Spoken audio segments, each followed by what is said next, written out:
गुरुग्राम के अंदर जो ये स्ट्रक्चरल ऑडिट्स हो रहे हैं, इसका प्रॉपर्टी प्राइजेस पे क्या इम्पैक्ट पड़ रहा है, किस तरह से ये प्रॉपर्टी प्राइजेस आगे फर्दर फ्यूचर में जा सकते हैं। आज इस वीडियो में मैं आपको ये कंप्लीट डिटेल देने वाला हूँ, क्योंकि पॉजिटिव नॉन डिस्ट्रक्टिव टेस्ट के रिजल्ट जो आ रहे हैं, इसका वाकई में प्रॉपर्टी मार्केट पे एक अच्छा खासा असर देखने को मिल रहा है। दूसरे पार्ट में मैं आपको बताऊंगा कि किस तरह से स्ट्रक्चरल ऑडिट स्ट्रीमलाइन हो रहे हैं हाई राइज बिल्डिंग के अंदर, और ओवरऑल हाई राइज लिविंग अगर आप प्रॉपर्टी देख रहे हैं तो ये रियल एस्टेट ट्रेंड की चीज़ है, ये आपके मतलब की चीज़ है। तो वीडियो में ये सारी इन्फॉर्मेशन मैं आपको देने वाला हूँ कि जिससे आपको ये समझ में आएगा कि मार्केट किस तरफ टर्न कर रही है, आपको किस तरह से इन्फॉर्म डिसीजन लेना है, इसमें आपको काफ़ी हेल्प होने वाली है। तो चलिए अब समय ना बर्बाद करते हुए आगे शुरू करते हैं और इसको डिटेल में मैं आपको समझाता हूँ। नमस्कार, मैं हूं Pradeep Mishra. The property Mishra show में आपका स्वागत है। यहाँ हम आपको प्रॉपर्टी और प्रॉपर्टी मार्केट की हकीकत बताते हैं। नो बकवास, डायरेक्ट काम की बात। चलिए शुरू करते हैं। मैंने कुछ दिनों पहले भी स्ट्रक्चरल ऑडिट के ऊपर वीडियोस बनाए हैं। उसके अंदर मैंने वो सारी सोसाइटीज के नाम भी मेंशन किए हैं जहां स्ट्रक्चरल ऑडिट्स हो रहे हैं। और स्ट्रक्चरल ऑडिट्स होना अपने आप में एक तरह से पॉजिटिव डायरेक्शन में जा रहा है, बायर्स का कॉन्फिडेंस बढ़ रहा है। तो क्या एग्जैक्ट इम्पैक्ट है नॉन डिस्ट्रक्टिव टेस्ट के रिजल्ट्स का प्रॉपर्टी मार्केट को, इसको थोड़ा सा विस्तार से समझते हैं। नॉन डिस्ट्रक्टिव टेस्ट अगर रिजल्ट इसका पॉजिटिव है तो ये संकेत देता है कि हाई राइज सोसाइटी का स्ट्रक्चरल ओके है, और कुछ जो कि एक्सपर्ट सजेस्ट करते हैं वर्क, अगर उन्हें किया जाए, रिपेयर वर्क किया जाए, तो कहीं हद तक वो सोसाइटी रहने के मतलब की है। और यहाँ पॉजिटिव का मतलब ये नहीं है कि 100% बिल्डिंग पूरी तरह से ओके हो गई है। इसका मतलब ये है कि जो रिपेयर बताए जा रहे हैं, रिपेयर वर्क करके वहाँ पे लोग रह सकते हैं, अथॉरिटीज को वहाँ कोई दिक्कत नजर नहीं आ रही। तो इसका क्या इम्पैक्ट पड़ रहा है, अगर हम इसको समझते हैं तो सबसे पहले हमें ये समझ में आता है कि पोटेंशियल होम बायर्स को ये चीज़ें अट्रैक्ट कर रही है। यह हाई राइज सोसाइटी में जैसे जैसे रिजल्ट्स पॉजिटिव आ रहे हैं, वैसे वैसे पोटेंशियल होम बायर्स जो हैं वो यहाँ, चूंकि यहाँ प्रॉपर्टी पहले जब बिकी थी, थोड़ा टाइम हो गया क्योंकि अभी रेडी टू मूव स्टेज पे है, तो जब प्रॉपर्टी बिकी थी तब के रेट्स और अब के रेट में मार्केट में डिफरेंस काफ़ी आ गया है। तो सेकेंडरी मार्केट में लोगों को यहाँ रेट्स थोड़े से रिजनेबल मिल जाते हैं जितनी सोसाइटी पुरानी होती है। और चूंकि अभी स्ट्रक्चरल ऑडिट हो रहे थे तो मार्केट सेंटिमेंट्स भी उन सोसाइटी से खराब हो गए थे। तो वहाँ पर अगर आप हिस्ट्री की बात करें तो रेट वाइज बेटर रेट पे मिला हुआ है, और प्रॉपर्टी के प्राइजेस बहुत ज़्यादा बढ़े नहीं, क्योंकि वहाँ पर स्ट्रक्चरल ऑडिट चल रहे थे। लोगों को लग रहा था कि ये प्रॉपर्टी रहने के मतलब की नहीं है। तो ऐसी कम्युनिटी के अंदर जहाँ स्पेशियस लिविंग है और ऑप्शंस अपीलिंग है, तो वहाँ होम बायर्स को ये प्रॉपर्टी अट्रैक्ट कर रही है। दूसरा सबसे इंपॉर्टेंट एस्पेक्ट है रेडी टू मूव ऑप्शंस। जी हाँ, चूंकि सोसाइटी में ऑलरेडी लोग रह रहे हैं, आपको कहीं हद तक यहाँ बहुत ज़्यादा कंस्ट्रक्शन के लिए वेट करने की ज़रूरत नहीं है। यहाँ ऑक्यूपेंसी आपको इमीडिएटली मिल जाएगी। और इसका एक सिग्निफिकेंट एडवांटेज भी होता है। जब आप प्रॉपर्टी बाय करते हैं, न्यू प्रॉपर्टी आपने मान लीजिए बाय की, उसके लिए 4 साल का वेटिंग पीरियड है। तब तक आप रेंट भी दे रहे हैं और ईएमआई भी दे रहे हैं। वैसे ईएमआई के ऑप्शंस भी आते हैं कि पोजीशन के बाद आपकी ईएमआई शुरू होगी, टिल पोजीशन आपको सिर्फ इंटरेस्ट पे करना है। लेकिन आपको अगर रेडी टू मूव प्रॉपर्टी मिल जाए और ऐसी ही अच्छी लोकेशन पे मिल जाए तो आपको दिक्कत क्या है, आपको रेट रिजनेबल मिल रहे हैं, तो मेरे को लगता है कि ऐसी ऑप्शंस भी आपके लिए बेटर हो सकते हैं। सेकेंडरी मार्केट अपॉर्चुनिटीज, अगर असेसमेंट आपका पॉजिटिव है तो यहाँ प्रोस्पेक्टिव बायर्स के लिए ये एनकरेजिंग हो जाता है कि पुरानी सोसाइटी में सेकेंडरी मार्केट में प्रॉपर्टी बाय कर लें। क्योंकि कई बार प्राइमरी मार्केट, मतलब अगर आप डेवलपर से खरीदते हैं तो क्योंकि डेवलपर की एडवर्टीजमेंट ज़्यादा होती है तो वहाँ पे हायर रेट्स भी आपको मिलते हैं। तो यहाँ सेकेंडरी मार्केट में जो प्रोस्पेक्टिव बायर है उसको रेट भी मिलता है इजीली, थोड़ा रिजनेबल, क्योंकि पहले रेट पे लॉन्च हुई है तो प्राइस अट्रैक्ट करता है। तो सेकेंडरी मार्केट की अपॉर्चुनिटीज आपके पास हैं यहाँ पर। अब समझते हैं इसका प्राइस पे क्या इम्पैक्ट पड़ रहा है। जी हाँ, वैसे बहुत सारे फैक्टर्स हैं जो कि इन्फ्लुएंस करते हैं प्रॉपर्टी प्राइजेस के अंदर। सबसे पहले स्टेबल और इंक्रीजिंग प्राइजेस। जी हाँ, जैसे जैसे सोसाइटीज के रिजल्ट्स ठीक आ रहे हैं वैसे वैसे वहाँ इंक्रीज होना प्राइस शुरू हो गया है। कुछ जगह स्टेबल है लेकिन कुछ जगह प्राइस इंक्रीज होना भी शुरू हो गया। बायर्स को ये लगता है कि ये प्रॉपर्टी सेफ है और अट्रैक्टिव है और इन्वेस्टमेंट पे अच्छा रिटर्न देगी। वहीं दूसरा है प्राइम लोकेशन। जी हाँ, प्राइम लोकेशन इसीलिए क्योंकि सोसाइटीज़ पहले बनी थी, पहले जो एरिया जंगल था ओवर द टाइम धीरे धीरे जब डेवलपमेंट हुई तो यहाँ पर वो लोकेशन प्राइम बन चुकी है। और जब लोकेशन प्राइम बन जाती है तो कंस्ट्रक्शन इश्यूज के कारण लोग ज़रूर वहाँ नहीं ले रहे, लेकिन लोकेशन तो नहीं चेंज कर सकते ना। तो लोकेशन वो प्राइम हो चुकी है, वेल एस्टेब्लिश नेबरहुड हो चुका है और स्ट्रक्चरली वो अब क्लियर हो गया कि स्ट्रक्चरली कोई इतने बड़े इश्यूज नहीं है।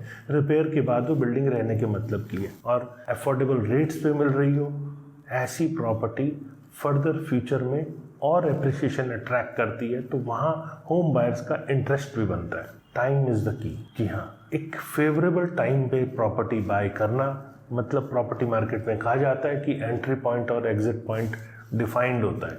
एंट्री पॉइंट तो आपको हर कोई बता देता है, एग्जिट पॉइंट आपको हर कोई नहीं बता पाता। तो ये एंट्री पॉइंट अभी आपके लिए फ़ायदे का सौदा है। जब ये सारी रिपोर्ट्स आपकी ओके आ जाए तब आप अगर एज ए इन्वेस्टर एग्जिट लेना चाहें तो आप एग्जिट भी ले सकते हैं। तो ये टाइम राइट है कि जैसे जैसे जहाँ जहाँ पॉजिटिव रिजल्ट्स आ रहे हैं, ओके रिपोर्ट है, स्ट्रक्चरल माइनर रिपेयर के साथ बिल्डिंग रहने के मतलब की है, वो प्रॉपर्टीज़ आपको देखनी चाहिए क्योंकि रेट्स वाकई में उसके रिजनेबल हैं और जैसे जैसे ये इश्यूज रिजॉल्व होंगे उनमें अच्छा खासा आपको कीमतों में इजाफा भी देखने को मिल सकता है। अब बारी है इसके दूसरे पड़ाव की। जी हाँ, दूसरा पड़ाव है स्ट्रीमलाइनिंग स्ट्रक्चरल ऑडिट इन हाई राइज बिल्डिंग। इसके बारे में भी आपको पूरा अच्छे से बताता हूँ। पहले तो ये समझते हैं कि आखिर क्या इंपॉर्टेंस है स्ट्रक्चरल ऑडिट की। स्ट्रक्चरल ऑडिट एक क्रूशियल है क्योंकि सेफ्टी और स्टेबिलिटी आपको high rise building residential society की इसी से समझ में आती है और जिस हिसाब से रैपिड अर्बनाइजेशन हुआ है, कंस्ट्रक्शन हाई राइज बिल्डिंग की बहुत सारी हुई है, तो उसके बाद ये जो ऑडिट्स हो रहे हैं इससे आपको बहुत इंपॉर्टेंट चीज़ें समझ में आती है कि बायर को तो समझ में आता नहीं है कि आखिर बिल्डिंग में लगा क्या है। तो ये ऐसे ऑडिट्स बायर के अंदर कॉन्फिडेंस देते हैं। जैसे कि पिछले कुछ दिनों पहले की बात करें तो हरियाणा गवर्नमेंट द्वारा नोटिफिकेशन भी रिलीज़ किया गया कि ऐसी बिल्डिंग जहाँ शिकायतें आ रही हैं वहाँ स्ट्रक्चरल ऑडिट होना चाहिए बिफोर ओसी और इवन आफ्टर ओसी, जैसा ज़रूरत है उस हिसाब से ओसी के पहले या ओसी के बाद यहाँ स्ट्रक्चरल ऑडिट होना चाहिए। तो कौन कौन से तरीके हैं स्ट्रक्चरल ऑडिट के, वो भी आपके लिए समझना जरूरी है। स्ट्रक्चरल ऑडिट 3 स्टेज होते हैं जिसमें पहला विजुअल, दूसरा नॉन डिस्ट्रक्टिव टेस्ट और तीसरा डिस्ट्रक्टिव टेस्ट। तो विजुअल इंस्पेक्शन के अंदर जनरली एग्जामिन किया जाता है बिल्डिंग को, एक्सटर्नल स्ट्रक्चर को देखा जाता है, कंस्ट्रक्शन क्वालिटी को देखा जाता है। इंजीनियर्स और ऑडिटर एसेस करते हैं कि जो विजिबल एस्पेक्ट्स हैं बिल्डिंग के, जो साइन ऑफ वियर है या जो डैमेज है और कंस्ट्रक्शन डिफेक्ट्स हैं, उन सबको वो मॉनिटर करते हैं और उसके बाद अगर ज़रूरत लगती है तब जाते हैं सेकंड स्टेज पे जिसका नाम है नॉन डिस्ट्रक्टिव टेस्ट। तो यहाँ पे नॉन डिस्ट्रक्टिव टेस्ट जो है वो इसीलिए किया जाता है कि इवैल्यूएट किया जाए कि क्वालिटी और स्ट्रेंथ बिल्डिंग की जो है, जो कंक्रीट है उसके अंदर कोई डैमेज तो नहीं हुआ। तो 2 कॉमन नॉन डिस्ट्रक्टिव टेस्ट होते हैं जैसे कि रीबाउंड हैमर टेस्ट, ये सरफेस हार्डनेस के लिए होता है, और अल्ट्रासोनिक पल्स वेलोसिटी टेस्ट, इससे कंक्रीट की स्ट्रेंथ और क्वालिटी चेक की जाती है। इस टेस्ट के हेल्प से आपको ये डिटरमाइन करने में आसानी होती है कि condition of the building concrete component आखिर है क्या। तो आपको इससे कुल मिला के बिल्डिंग की कंक्रीट की कैपेसिटी समझ में आ जाती है। तीसरा एस्पेक्ट है डिस्ट्रक्टिव टेस्ट। जी हाँ, अगर नॉन डिस्ट्रक्टिव टेस्ट से ये रिवील होता है कि मेजर डिफेक्ट्स हैं कंक्रीट और स्ट्रक्चर के अंदर, तो यहाँ एक्सपर्ट रिकमेंड करते हैं डिस्ट्रक्टिव टेस्ट, ये होना ज़रूरी हो जाता है। तो जहाँ जहाँ बिल्डिंग ओके आ रही है, माइनर चेंजेस के साथ बिल्डिंग रहने के मतलब की है, वहाँ डिस्ट्रक्टिव टेस्ट नहीं होता। लेकिन जहाँ ये लगता है कि नहीं बहुत सेफ एंड साउंड नहीं है, तो वहाँ डिस्ट्रक्टिव टेस्ट भी होता है। तो इसके अंदर यहाँ कोर कटिंग और कुछ और मेथड्स हैं जिनको यूज़ किया जाता है जिससे कि एसेस किया जाए स्ट्रेंथ, क्वालिटी और ओवरऑल कंडीशन बिल्डिंग की क्या है। डिस्ट्रक्टिव टेस्ट से डिटेल्ड इंफॉर्मेशन मिलती है कि स्ट्रक्चरल इश्यूज क्या क्या हैं और इसको कैसे ठीक किया जा सकता है। अब बात करते हैं रीसेंट डेवलपमेंट क्या हुई है गुरुग्राम के अंदर। गुरुग्राम के अंदर पहले जैसा आपने देखा होगा स्ट्रक्चर ऑडिट अलग अलग सोसाइटीज़ डिमांड कर रही थी, तो कभी किसी का हो रहा था, कभी किसी का हो रहा था। बाद में उसको कोऑर्डिनेशन और सुपरविजन की कमी के कारण जो एक प्रोसेस बनाया गया, प्रोसेस के तहत जो कॉस्ट इफेक्टिव उसे कैसे किया जाए वो बहुत ज़रूरी था, क्योंकि ये RWA के ऊपर लोड आ रहा था या डेवलपर पे लोड आ रहा था। बहुत ज़्यादा लोग उसके अंदर इंटरेस्ट नहीं दिखा रहे थे करने के लिए, तो इसको कॉस्ट इफेक्टिव मैनर में करने के लिए कोशिश की गई। तो बेनिफिट क्या हुआ इस साइमल्टेनियस ऑडिट का, वो आप समझिए। देखिए, जब 3 स्टेज, जैसे मैंने बताया 3 स्टेजेस में ऑडिट होता है, जो 3 स्टेजेस अगर साथ साथ साइमल्टेनियसली चलते हैं तो इसका एडवांटेज आता है कॉस्ट रिडक्शन का। करीब 17% के आसपास कॉस्ट रिड्यूस हुई और एफिशिएंसी भी बढ़ी, क्योंकि ज़्यादा सोसाइटीज़ का ऑडिट होना था और कंटिन्यूस प्रोसेस एक टाइम फ्रेम के तहत ऑडिट हो रहा था। तो यहाँ 17% के आसपास कॉस्ट रिडक्शन भी देखने को मिली। और यहाँ वो सारे जो कंसर्न्स थे अथॉरिटीज़ के या बायर्स के, वो सारे भी इसके अंदर इजीली कंसिडर हो पाए। अब बात करते हैं यहाँ अथॉरिटी ने क्या रोल प्ले किया।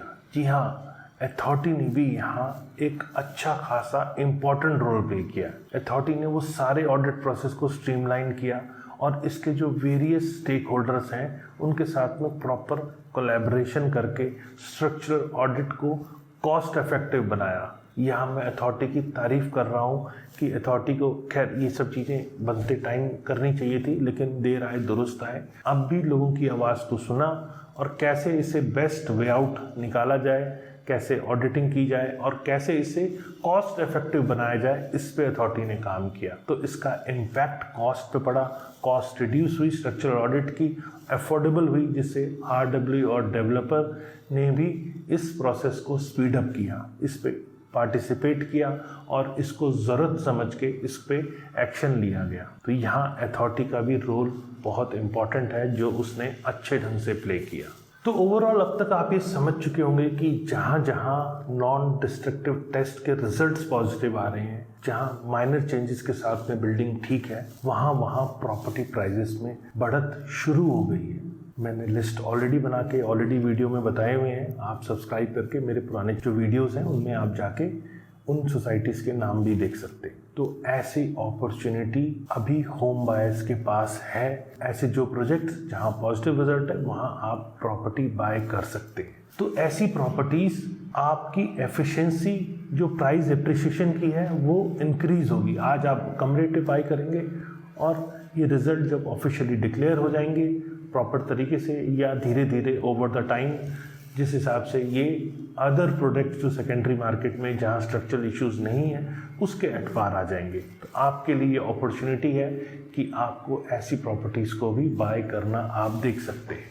तो यहाँ आप वो दोनों एस्पेक्ट जो मैंने आपको समझाना चाहा, market price, high rise building का किस हिसाब से रियल एस्टेट ट्रेंड जो है वो ऐसी प्रॉपर्टीज़ का बढ़ने वाला है जहाँ अभी स्कोप है प्रॉपर्टी एप्रिसिएशन का, जहाँ स्ट्रक्चर ऑडिट ओके हो रहे हैं और साथ में हाई राइज बिल्डिंग के अंदर अगर आप इन्वेस्टमेंट कर रहे हैं तो आपको इन्फॉर्म्ड रहना है और तरीके से ही प्रॉपर्टी बाय करनी है। सभी चीज़ों को समझ के ही प्रॉपर्टी बाय करनी है। ऐसा नहीं कि आपने ऐसी भी बिल्डिंग में जाके बाय कर लिए जहाँ structural audit non destructive test जो हुआ है उसका वो पॉजिटिव नहीं है, वो नेगेटिव है। तो और ऐसे इन्फॉर्म डिसीजन अगर आप प्रॉपर्टी में लेना चाहते हैं तो आप मेरे चैनल्स को लाइक कीजिए, शेयर कीजिए, सब्सक्राइब कीजिए, कमेंट कीजिए और मुझे बताइए कि ये इन्फॉर्मेशन कैसी लगी और फ्यूचर में और रेगुलर इन्फॉर्मेशन आपके मिलने जुलने वाले आपके दोस्त रिश्तेदार वो सब देख पाएँ, उसके लिए उन्हें भी शेयर करके सब्सक्राइब कराइए। नमस्कार एंड जय हिंद।